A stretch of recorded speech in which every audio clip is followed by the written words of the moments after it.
Vainglory has become a big deal in the world of online competitive gaming. The mobile MOBA has earned over $350,000 for players in tournament winnings in 2015 alone. 2016 is lining up to be an even bigger year for the game, with over 800 teams already registered for tournaments across the globe. And with the Vainglory Winter Season 2016 EU Championship Finals happening in our very own back garden, we thought it was a good time to get down there and see what it was all about.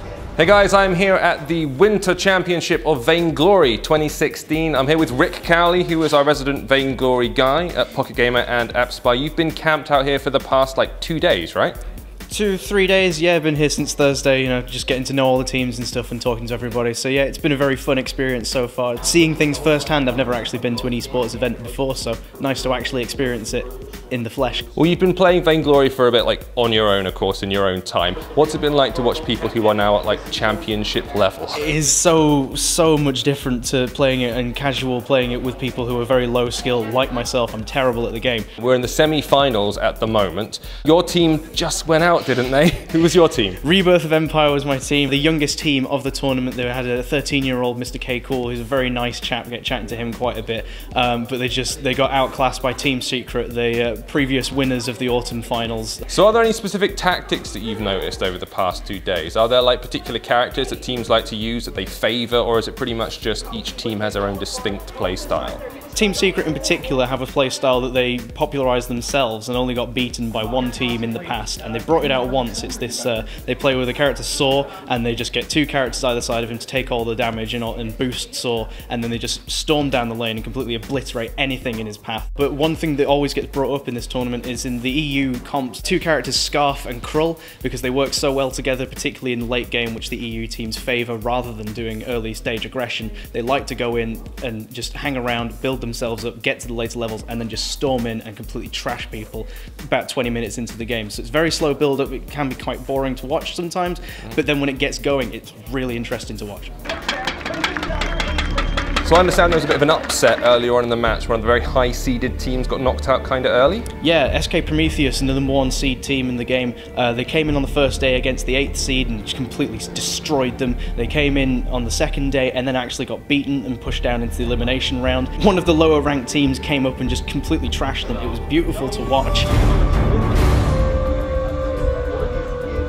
So we are in the middle of the actual final right now. It is currently 2-0 to Team Secret versus Snow Tsunami.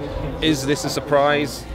I didn't think it would be. I thought Team Secret were very strong throughout the series, although they did go down into the elimination phase, but they pulled it back, and I think we're going to see them pull through to the end here and steamroll over to Snow Tsunami. But they are putting up a very strong opposition, and with their Celeste they brought in, they've had a few fights so far, and it looks like they might actually pull this off. Are Team Snow at any kind of disadvantage by the fact that one of their 3 players is a plushie sitting on a box? Not at all. Actually, the plushie has been showing very good skill in the game, despite not having hands or thumbs or a working brain.